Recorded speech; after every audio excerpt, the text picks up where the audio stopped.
ka-vlogs, mga kasabwat, at mga ka-trending. Welcome back to my channel!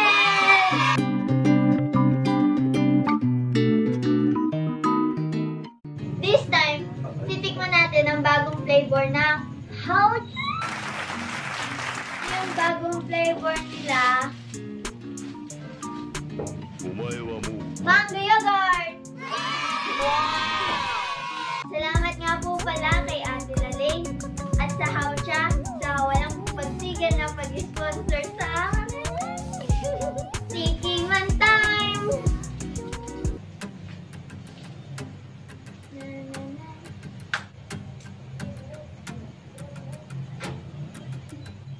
Guys, yung nata niya, masarap sa dila. Malinamnam, malambot, hindi siya yung sobrang tigas na nguya ka ng nguya. Bukod po sa masarap siya at real fruit na ginagamit nila, meron po siyang health benefits. Maganda po siya sa mga constipated. Kung gusto nyo pong matikman tong flavor na to, sugod na po kayo sa Hao-Cha. Located po siya sa Mahogany Villas, Looc, Calambas City. Meron din naman po siya sa Foodpanda. Search nyo lang po Hao-Cha or Famous Tea in Taiwan. At meron po silang mga tie-up rider na pwede po sa inyong ma-deliver door to door.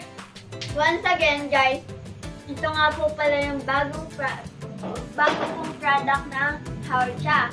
Mango yogurt. So, ano nga po ba yung constipated? So, natawagin po natin ang kuya ko, Henyat Kalahate na si Rian Clark! Sige muna. Unta ko lang di ba? Mango yogurt ng Hao-Cha. Kuya, kaya nga kita pinatawag dito. Ano yung constipated? Hindi yung pahilog-hilog ka dyan. How constipated are you?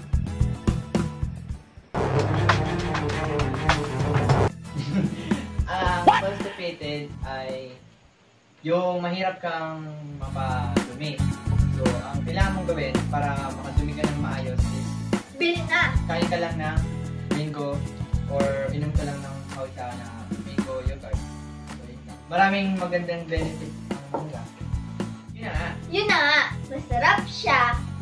Real fruit na. May May health benefits pa!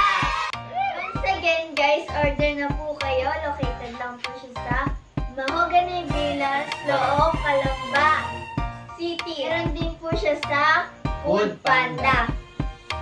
Salamat din po pala sa Hao-Cha family at po kay Ate Laling. Salamat po. So, salamat po. Kita-kits po ulit tayo sa susunod